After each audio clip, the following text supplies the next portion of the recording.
ہر طرح کی تعریف اللہ کے لیے ہے جو بہت زیادہ جاننے والا اور نہایت باخبر ہے۔ اس جیسی کوئی چیز نہیں، وہ سننے اور دیکھنے والا ہے۔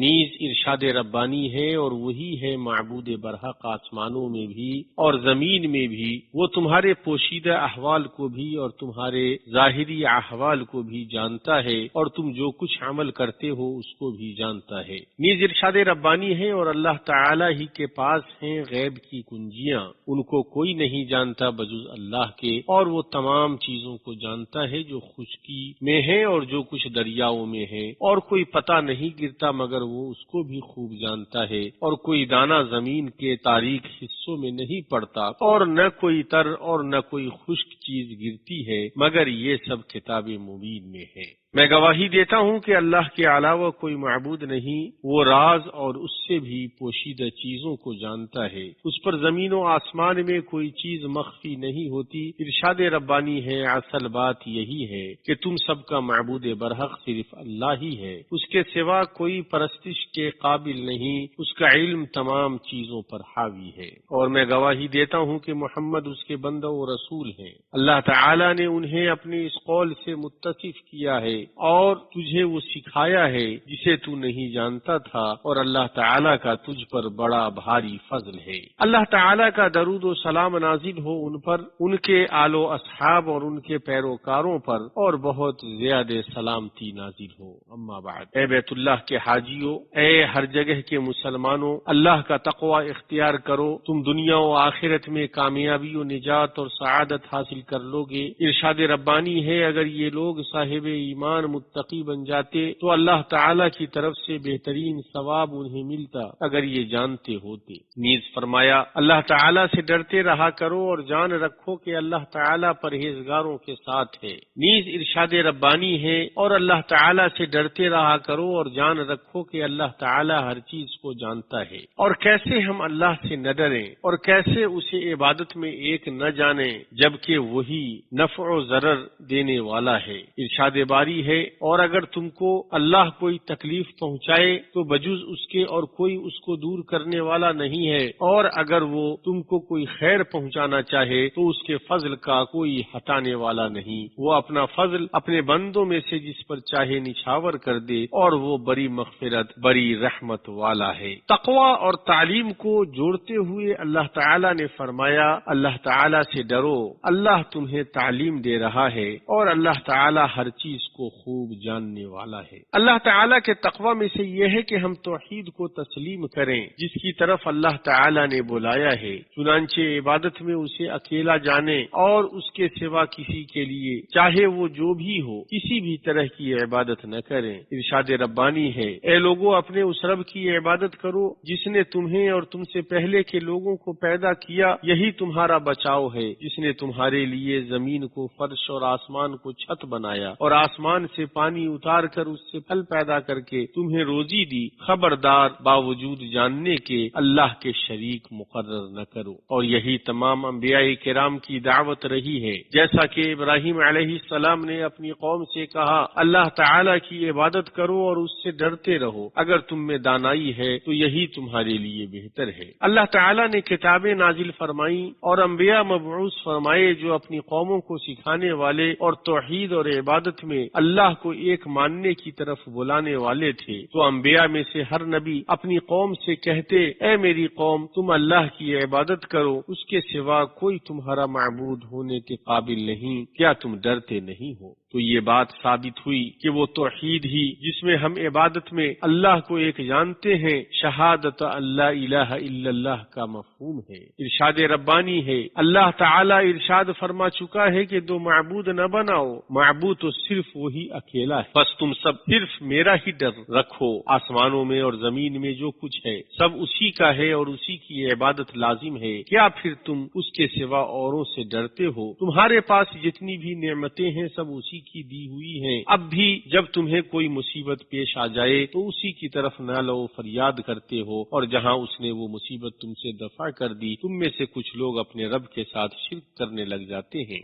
کہ ہماری دی ہوئی نعمتوں کی ناشکری کریں، اچھا کچھ فائدہ اٹھا لو، آخر کار تمہیں معلوم ہو ہی جائے گا۔ تو رسالت محمد صلی اللہ علیہ وسلم کی گواہی کے ساتھ اللہ کی توحید کی گواہی اللہ کی خوشنودی کے حصول کا سبب اور قیامت کے دن نجات کا سبب ہے۔ رسالت کی شہادت کے مفہوم میں سے یہ بھی ہے کہ رسول اکرم صلی اللہ علیہ وسلم نے جن چیزوں کی خبر دی ہے ان کی تصدیق کی جائے اور ان کے اوامر میں ان کی اطاعت کی جائے اور ان کے لائے ہوئے طریقے کے مطابق اللہ کی عبادت کی جائے، جیسا کہ ارشاد ربانی ہے، اے نبی یقیناً ہم نے ہی آپ کو گواہیاں دینے والا، خوشخبریاں سنانے والا، آگاہ کرنے والا بنا کر بھیجا ہے اور اللہ کے حکم سے اس کی طرف بلانے والا اور روشن چراغ۔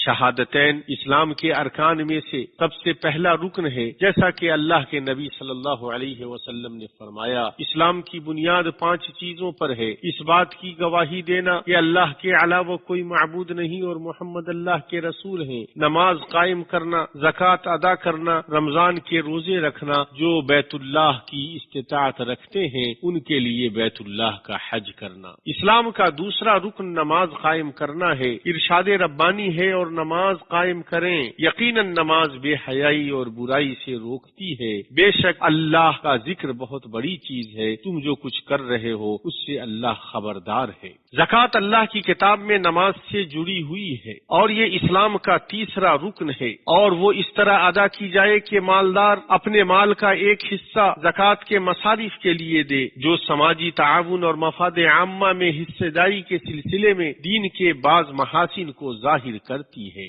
ارکان اسلام میں سے رمضان کے مہینے کا روزہ رکھنا اور بیت اللہ کا حج کرنا ہے۔ ارشاد ربانی ہے، اللہ تعالی نے ان لوگوں پر جو اس کی طرف راہ پا سکتے ہوں اس گھر کا حج فرض کر دیا گیا ہے۔ حاجیوں، اس فریضے کی ادائیگی کے لیے راستے کو آسان کر کے یقیناً اللہ تعالی نے تمہارے اوپر بڑا احسان کیا ہے، تو اس میں اپنے نبی صلی اللہ علیہ وسلم کے طریقے کی پیروی کرو۔ ارشاد نبوی ہے، تم مجھ سے اپنے نسک کے طریقوں کو لے لو۔ ارشاد ربانی ہے، حج کے مہینے مقرر ہیں، اس لیے جو شخص ان میں حج لازم کر لے وہ اپنی بیوی سے میل ملاپ کرنے، گناہ کرنے اور لڑائی جھگڑے کرنے سے بچتا رہے۔ تم جو نیکی کرو گے اس سے اللہ تعالی باخبر ہے، اور اپنے ساتھ سفر خرچ لے لیا کرو، سب سے بہتر توشہ اللہ کا ڈر ہے، اور اے عقل مندو مجھ سے ڈرتے رہا کرو۔ اسی طرح اللہ کے نبی صلی اللہ علیہ وسلم نے دین کے دوسرے مراتب کو بیان فرمایا ہے، تو احسان یہ ہے کہ آپ اللہ کی عبادت اس طرح کریں گویا آپ اسے دیکھ رہے ہوں، اگر آپ اسے نہ دیکھ رہے ہوں تو وہ تمہیں دیکھ رہا ہے۔ ایمان کے ارکان میں سے یہ ہے کہ آپ اللہ پر، اس کے فرشتوں پر، اس کی کتابوں پر، اس کے رسولوں پر اور آخرت کے دن پر اور تقدیر کے اچھے اور برے ہونے پر ایمان رکھیں۔ تو اے اللہ کے گھر کے حاجیوں، اے ہر جگہ کے مسلمانوں،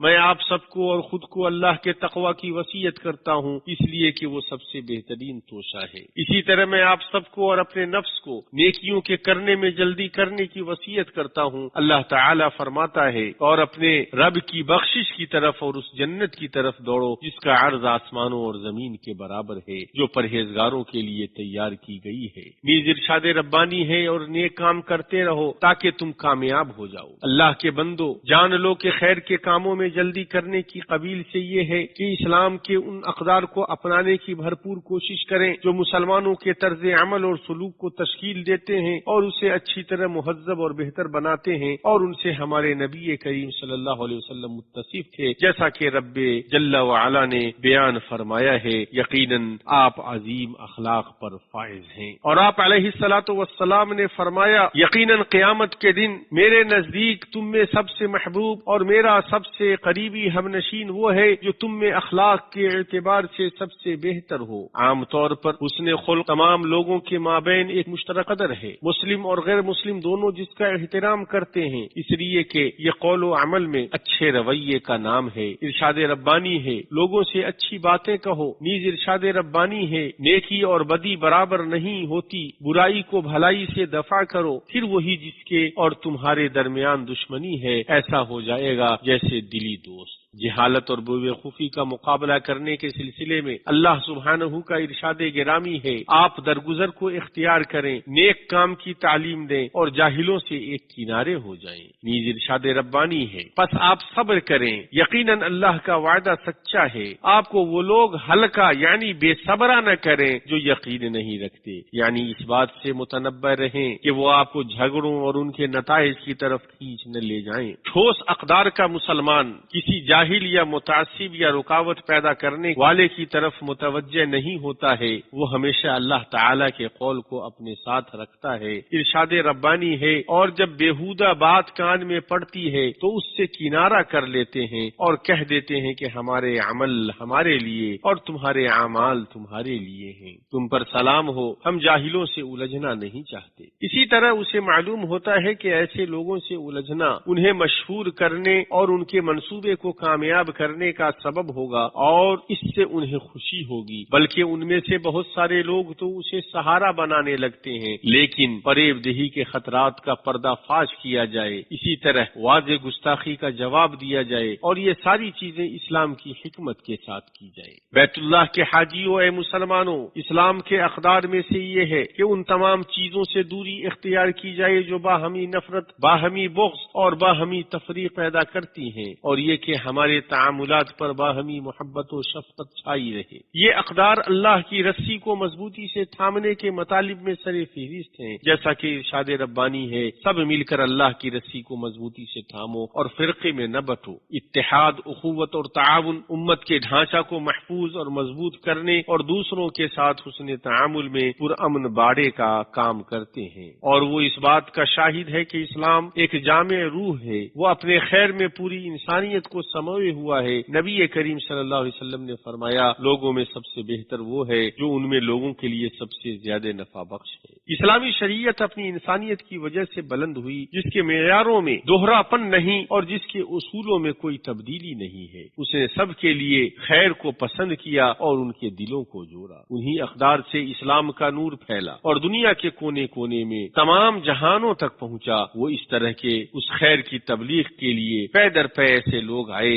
جنہوں نے اللہ سے جو عہد کیا تھا اسے سچ کر دکھایا، تو اس نیک طریقے نے ہدایت یافتہ پیروکار تیار کیے جو اسلام کے طریقے پر چلے۔ اسی طرح راسخ اہل علم کا وضاحت کرنے کی ذمہ داری سنبھالنے میں مبارک اثر تھا، اور اس میں سے اسلام کے بارے میں غلط اور گمراہ تصورات کا مقابلہ کرنا ہے۔ بیت اللہ الحرام کے حاجیوں، تمہارے وقوف کی یہ جگہ دعا کی قبولیت کی جگہوں میں سے ہے۔ نبی کریم صلی اللہ علیہ وسلم عرفہ میں خطبہ عرفہ دینے کے بعد ظہر اور عصر کی نماز جمع و قصر 2 رکعت، ایک اذان اور 2 اقامت کے ساتھ پڑھ کر اللہ تعالی سے دعا کرتے رہے اور اللہ کا ذکر کرتے رہے۔ آپ نے اس جگہ غروب آفتاب تک وقوف کیا، پھر اطمینان و سکون کے ساتھ مزدلفہ کے لیے روانہ ہوئے۔ آپ اپنے اصحاب کو سکینت و وقار کی تلقین کرتے رہے۔ آپ نے مزدلفہ میں مغرب کی 3 رکعت نماز اور عشاء کی 2 رکعت نماز ادا کی اور وہیں رات گزاری، اور وہیں فجر کی نماز ادا کی، اور فجر کے بعد ذکر کے لیے ٹھہرے یہاں تک کہ خوب اجالا ہو گیا۔ پھر مینا گئے اور 7 کنکریوں سے جمرہ عقبہ کی رمی کی، پھر اپنے ہدی کی قربانی کی اور حلق کیا، اور اس طرح آپ کا تحلل اول ہوا۔ پھر آپ صلی اللہ علیہ وسلم مکہ گئے اور طواف کیا، اور اس کے بعد مینا لوٹے